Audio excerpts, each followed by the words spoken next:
Ferido foi o Salvador, Jesus, o nosso Rei, foi tido como malfeitor e transgressor da lei.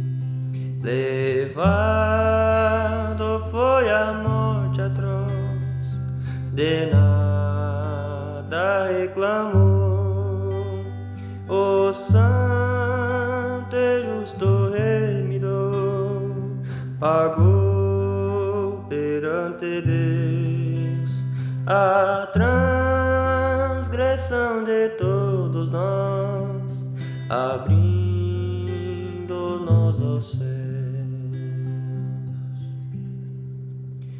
Cruel martírio suportou o amado Redentor, na morte a alma derramou o grande benfeitor, e para o nosso Deus e Pai com sangue nos comprou, salvou-se grande multidão na obra de Jesus.